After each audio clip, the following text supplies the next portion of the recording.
All right, everyone, quick poll. Raise your hand if you're ready for Pesach.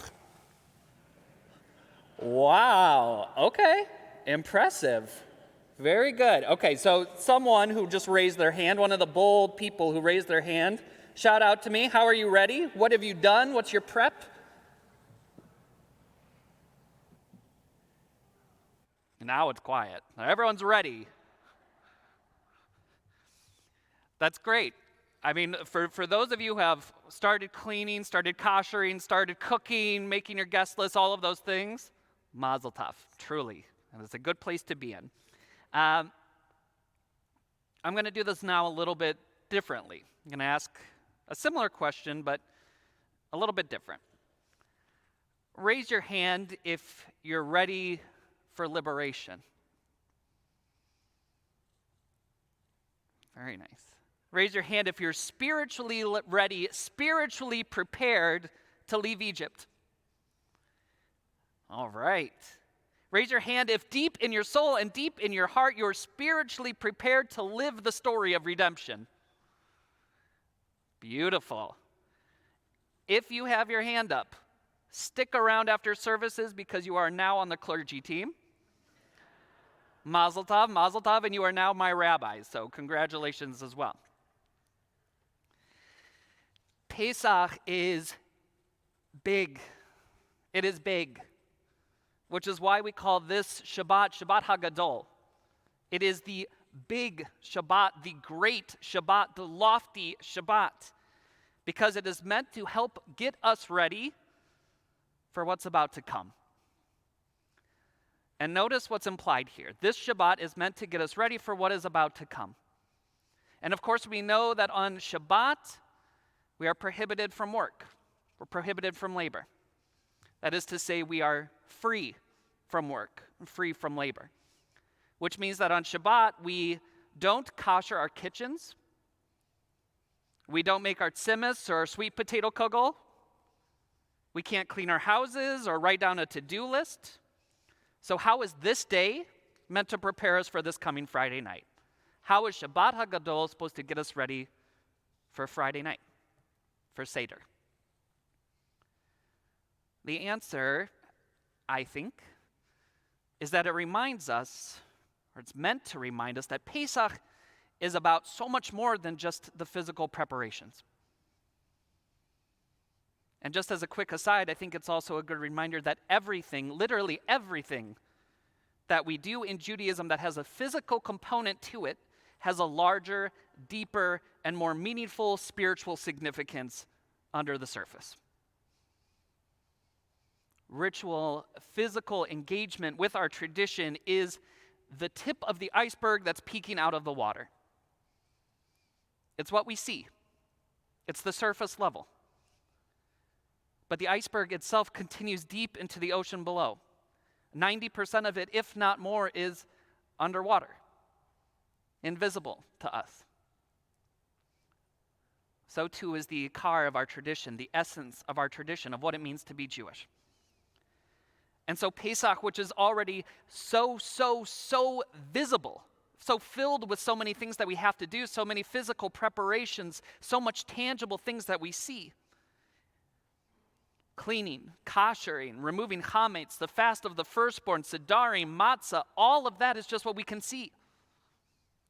But Pesach, like everything else in our tradition, is 90% concerned not with what we see, but what we feel, what we experience, what hits us deep in our kishkas and inspires within us something extraordinary. And just as we prepare for the 10%, kal v'chomer, we should prepare for the 90%. All the more so should we be preparing for the 90%. And so here is my challenge to all of us. Yes, I know we already have a lot to do for Pesach, but I'm giving us homework. This is our homework. In addition to everything else that needs to get done, I want to challenge us to think of what we need this Passover. And not what we need physically, what we need spiritually, what we need emotionally. And that means beyond our cream cheese, beyond our matzah brie, beyond our K for P Diet Coke, what do we need spiritually? What do we need? I promise I'm not trying to guilt anyone or making anyone feel bad. I truly wish that all of us could have been learning Torah with Saul this morning, because his course was exactly what I needed this morning, his shiur of helping me get ready for Pesach. So Yasher Koach, it was beautiful, Saul. We need to think of what we need in order to experience Exodus. What do we need in order to make Passover not about what is forbidden, but about what is setting us free? And so this morning I wanted, if it was okay with you all, to give a few examples of how we can do this, of how we can do our spiritual preparations, because Pesach shouldn't just be about putting aluminum foil on our countertops. Pesach is about putting aluminum foil in our neshamas. It's about making sure that we open up our hearts to something new and to something different, and to get deep into a place that might seem scary, that might seem frightening, but brings liberation. That is what Passover is about. And here are some few thoughts for helping us get there. So one, I want to incorporate this B'Shem Omro, passing it on from our friends over at Aish in Oak Park, who spoke about this at their cooking event this past week. Passover needs to be intergenerational. It demands to be intergenerational. And that doesn't mean just having young folks and old folks sitting at the Passover Seder together. It means telling the stories of family members who are no longer with us. Not dramatic, intense, serious stories, but stories that make those individuals come to life, that make us feel like they're sitting at the table with us, that give us their personality, that give us their neshama. Pesach is about the unbroken chain of Jewish life from Mitzrayim to Detroit. So for 8 days, let's be extra mindful of that beautiful chain. Number two, this one's really hard for us, admittedly. Take your time. I know. We're Jews. Patience isn't our strongest attribute.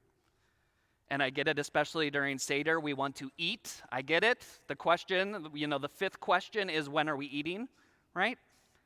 But really, don't rush. One of my tips for a good Seder is to keep some appetizers on the table during the Seder, so folks can nosh if they want to, because the peak moment of the Passover Seder isn't Shulchan Aruch. It's not getting to the meal.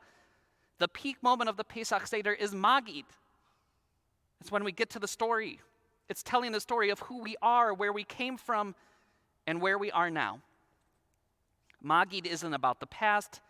It's about the incredible present. And it deserves time for conversation, for questions, and for deep exploration. Which brings me to my penultimate and probably my most blasphemous recommendation, which is ask questions. Not just the 4 questions, ask those. Those are important, ask those. But then also open up conversation on the biggest questions there are. Because that is what we are supposed to do as Jews. We're supposed to wrestle. That is what our name means, Yisrael, those who wrestle with God.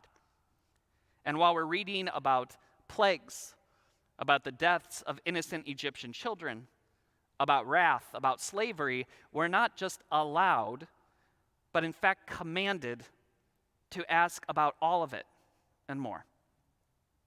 Why did others need to die for us to be free? Why do we need to ask God to pour out God's wrath as part of our Passover Seder? If we are in fact B'nai Chorin, if we are free people, why do we still live in a world of hate, of injustice, and of suffering? One of my favorite teachings in all of our tradition comes from Pirkei Avot, and it says that the bashful child cannot learn. It's the most Jewish teaching of all. Pesach commands us to be all 4 of the Seder children. We're supposed to be wise. We're supposed to be simple and ask a lot of questions. We're supposed to get impassioned by the things that are hard or frustrating. And we're also supposed to give ourselves time for silence, for reflection, and for meditation. All of those embody who we are. And finally, my last piece of advice for all of us is to make pilgrimage. Pesach is one of the Shalosh Regalim, one of the 3 pilgrimage festivals. at Pesach, Shavuot, and Sukkot. When our ancestors in ancient Israel, no matter where they lived, would make the journey to Jerusalem to celebrate as a nation, everyone coming together no matter where they were. In our day, we are spread throughout the world, but that doesn't mean that we're alone. Coming together with family, with community, with friends is the beating heart of Judaism. And especially during Shabbat, and Yontif, and Chol HaMoed. So don't let Seder be the only time that you're with the people you love. We have 8 days to really focus on being with one another. Lunches, dinners, walks, coffee, games, sleepovers, whatever it might be. Pilgrimage is about making the journey to the we for the sake of the spiritual health of the I. So my friends, we have homework to do, which is a good thing. Because despite what we might believe, and I again applaud those who had their hands up, but here's the spoiler of the sermon, we're not ready. We're not, and that's okay. The curse and the blessing that exists together without any paradox is that we're never going to be ready, at least not completely ready. But again, there's this wonderful teaching from Pirkei Avot that the day is short, the work is hard, and the master is demanding. And just as we are not commanded to complete or to finish the work, we're also not allowed to desist from it. There's freedom in that truth. There's freedom in that, and because our Jewish lives are not about living in perfection and completion, they're about living in a constant state of yearning, of anticipating, of allowing ourselves to be in the imperfection, to sit in the imperfection and to let it set our hearts on fire. We're not ready. We won't be. But you better believe that our Pesach is going to be filled with magic, with wonder, with love, and with profundity, and with gratitude. Because that is what it means to be free. I'm wishing blessings to you all and those you love for a Chag Kasher v'Sameach this year in Detroit, next year, please God, in Jerusalem. Shabbat Shalom, everyone. Chag Sameach. We're going to